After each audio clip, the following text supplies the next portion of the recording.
आज आपल्या समक्ष आणि एकूण ज्या प्रकारे महाराष्ट्रामध्ये राजकारण केलं जाऊ पाहत आहे त्या संबंधानं मुख्यत्वे आज बोलण्याचा उद्देश आहे। विद्यार्थी चळवळीमध्ये प्रदीर्घ काळ काम केलेला एक छोटासा कार्यकर्ता म्हणा किंवा संशोधक राहिलेला विद्यार्थी म्हणा किंवा आता कायद्याचा विद्यार्थी म्हणा, म्हणून आपल्या समक्ष बोलत आहे। बोलताना मला खास करून एक बाब लक्षात आणून द्यायची आहे, ती म्हणजे ज्या प्रकारे वैद्यकीय परीक्षेच्या आधारावर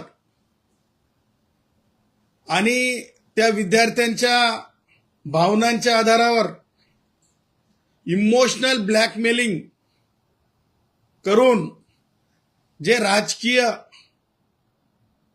ज्या प्रकारची पोळी भाजण्याचा प्रयत्न म्हणजे देशात आणि राज्यात सुद्धा चालू झाला आहे, आणि म्हणून विद्यार्थ्यांच्या भावनांना इमोशनल ब्लॅकमेलिंगचा आधार घेत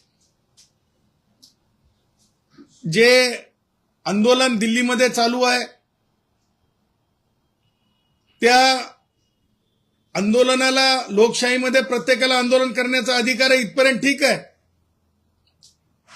परंतु आंदोलन करणारे भारताच्या संविधानाला मानतात की नाही असा माझा प्रमुख प्रश्न आहे। जर आंदोलन करणारे भारताच्या संविधानाला मानत असतील तर माननीय उच्च न्यायालयाने मुंबईच्या देखील जरंगेची प्रकृती जेव्हा खराब होत होती त्यावेळेस जे निर्देश दिले होते, आणि दिल्ली उच्च न्यायालयामध्ये सुद्धा सोनम वांगचुक यांच्या बाबतीमध्ये जे याचिका दाखल झालेली आहे संविधानिक भूमिकेच्या आधारे म्हणजे राईट टू लाईफच्या आधारे, मग सोनम वांगचुकांना हे सांगायचे का की ते संविधानापेक्षा मोठे आहेत, देशामध्ये आक्रमकता आणून ह्या सगळ्या गोष्टी का केल्या चालल्यात तर युवकांना भावनिक आधार बनवला चाललाय। मला दुसरा मुद्दा म्हणजे तुम्हाला मरेपर्यंत उपोषण करता येत नाही, मरेपर्यंत उपोषण करता येत नाही हे सत्य असताना का तुम्ही संविधान विरोधी ढोलकी वाजवत आहात, संविधान विरोधी हलकी वाजवत आहात, संविधान विरोधी हलकी वाजवत आहात। दुसरा मुद्दा, भारताच्या संविधानाने निर्मित सीबीआयवर भरोसा नाही का सोनम वांगचुकचा? मला सांगा। त्याचबरोबर मला या निमित्ताने विचारायचंय, आता काय राज ठाकरेला सोनम वांगचुकला तपास अधिकारी करायचे का? सोनम वांगचुक आणि राज ठाकरेला वैद्यकीय पूर्व परीक्षेचं मला म्हणजे आमच्या ढोबळ भाषेत म्हणायचंय तर काय ढेकळं कळतात का? कोणत्याही भावनांवर स्वार व्हायचं? मला आमच्या गुराखी भाषेतच सांगायचं झालं तर राज ठाकरे आता वाजंत्री झाल्यासारखं हलकी वाजवणारे झालेत का? आणि स्वतःचे विषय संपले का? आणि म्हणून अशा प्रकारच्या भावनिक अत्याचाराला कुठेतरी थांबवलं पाहिजे। पूर्व परीक्षा असतील किंवा परीक्षा असतील त्याच्यामध्ये जर काही अक्षम्य चुका किंवा पेपर फुटीचे प्रकरण हे निंदनीय गंभीर असले तरी न्याय संस्थेवर, विशेष तपास यंत्रणेवर विश्वास ठेवायचा असतोच। आणि ह्या सर्व गोष्टी लक्षात घेता मुंबईमध्ये सुद्धा आता मोर्चा काढला जाईल किंवा मोर्चाला आता मुंबईचा पाठिंबा तुम्ही असं माध्यम सुद्धा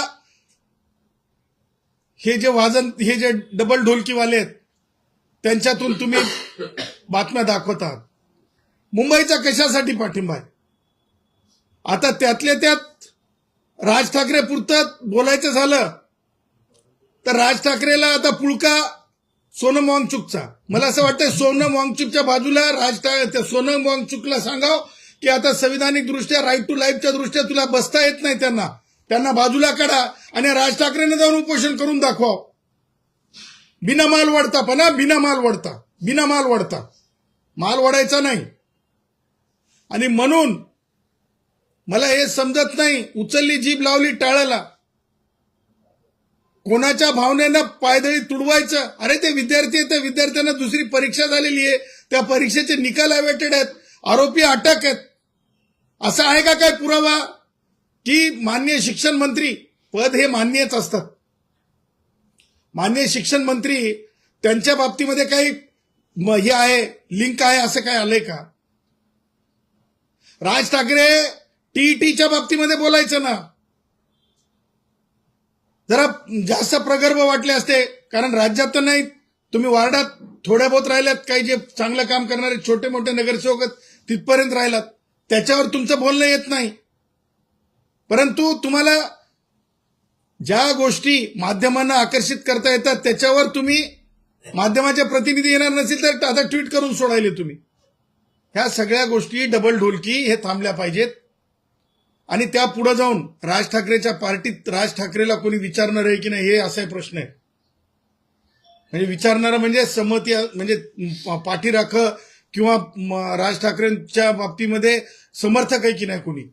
कारण मी बघितलं राज ठाकरेच्या मुलाला, म्हणजे आमच्या भाषेत आम्ही आपली औलाद म्हणतो, औलादीला येऊन राज ठाकरेचं पाठराखण करण्याची वेळ आली.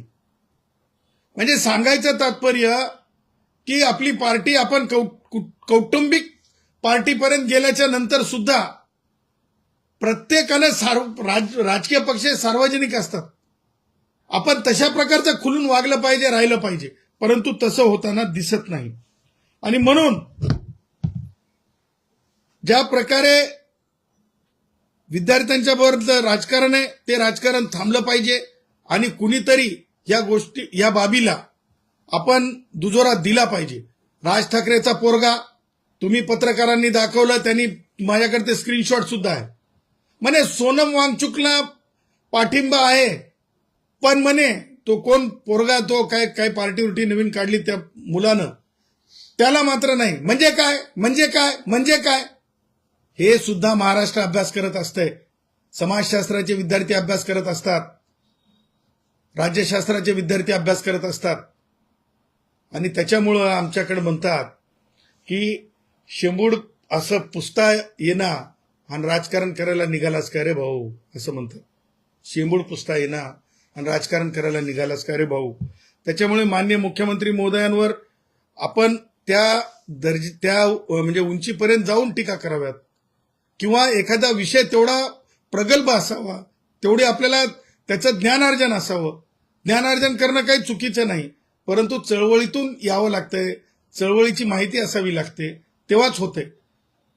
मला एक समजत नाही की राज ठाकरेनं ज्या प्रकारे म्हणजे ह्याच्या त्याच्यावर बोलण्यापेक्षा काय आपलं ते उद्धव ठाकरे रामरक्षक स्तोत्र म्हणता आलं नाही असं तुम्ही माध्यमांनीच, म्हणजे ज्या प्रकारे म्हणजे अडखळलेपणा होता किंवा माहीत म्हणजे वाचलेलं नसेल किंवा एकदा पहिल्यांदाच वाचत असताना माणसाला त्रास होतो, हे सगळं पाहिलं.